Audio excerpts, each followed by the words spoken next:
English with Sikandar.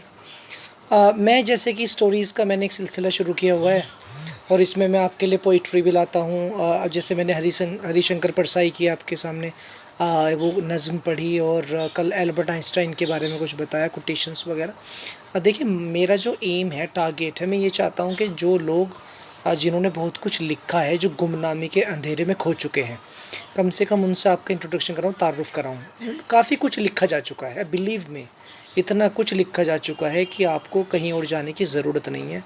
Motivate करने के लिए, मोटिवेट होने के लिए और ज़िंदगी को बेहतर बनाने के लिए कोई ऐसी कंडीशन नहीं है जो आपके साथ, जिसे आप सोच भी नहीं सकते ना, वो लोगों के साथ घट चुकी हैं और लोग उससे निकल चुके हैं और लिख चुके हैं, सॉल्यूशंस बता चुके हैं।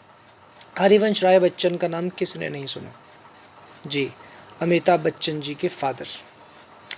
बहुत ही अच्छी कविताएं उन्होंने लिखी और हालांकि अमिताभ बच्चन जी वो कविताएं आज पढ़ रहे हैं, वो कुछ मूवीज़ में उन्होंने इस्तेमाल की है, लेकिन हरिवंश राय बच्चन भी सिर्फ किताबों में ही रह गए। वो जिस तरह के शख्स थे, शायद उन्हें नहीं पढ़ा गया और बल्कि अब तो वो सिलेबस में भी आपको दिखाई नहीं देंगे। आज उनकी जो मैं कविता आपके सामने पढ़ रहा हूँ, वो है जो बीत गई सो बात गई। इससे पहले मैं हरिवंश राय बच्चन जी की कोटेशन आपके सामने दोहराना चाहूँगा, मेरे याद आ गई।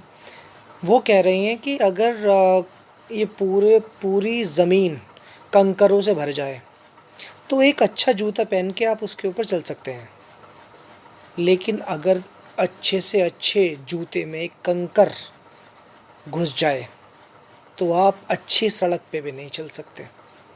क्या सीखा आपने इससे? चुनौतियाँ बाहर नहीं है, अंदर हैं। आपको बाहर से ख़तरा नहीं है, अंदर से है।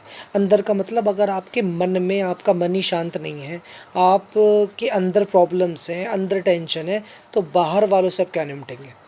आप इसे ये भी कह सकते हैं कि जब घर में ही दुश्मन है तो बाहर अगर दुश्मन ना भी हों तो प्रॉब्लम्स हैं आपको। और जब भी आप बाहर के दुश्मन से जीत सकते हैं, अंदर के से नहीं जीत सकते आप। हरिवंश राय बच्चन जी ही कह रहे हैं कि जब लड़ाई अपनों से हो तो हारना ज़रूरी हो जाता है, लेकिन जब लड़ाई अपने आप से हो तो जीतना ज़रूरी हो जाता है। तो ये उनकी मुझे कुछ कोटेशन याद आ गई थी। ये जो बीत गई सो बात गई। तो ये कह रहे हैं, जीवन में एक सितारा था, माना वह बेहद प्यारा था, वह डूब गया तो डूब गया, अंबर के आनन को देखो, कितने इसके तारे टूटे, कितने इसके प्यारे छूटे, जो छूट गए फिर कहाँ मिले, पर बोलो टूटे तारों पर कब अंबर शौक मनाता है, जो बीत गई सो बात गई। यानी इसमें अब ये बताना चाह रहे हैं कि इतने सारे तारे होते हैं, उसमें से कुछ टूट जाते हैं, लेकिन आकाश वो कभी सोग नहीं मनाता। तो तुम्हारी ज़िंदगी में जो छोटी छोटी खुशियाँ अगर चली गई तो सोग क्यों मनाते हो? तारे तो बहुत सारे हैं, जो लोग गए हैं कुछ आएंगे भी। सब्स्टिट्यूट ही हर चीज़ का है।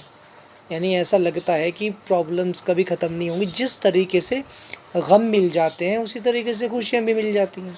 वो किसी शायर ने कहा है कि शायद गमों का शायद खुशी का दौर भी आ जाए एकदम, ये गम भी तो मिला है तमन्ना किए बगैर।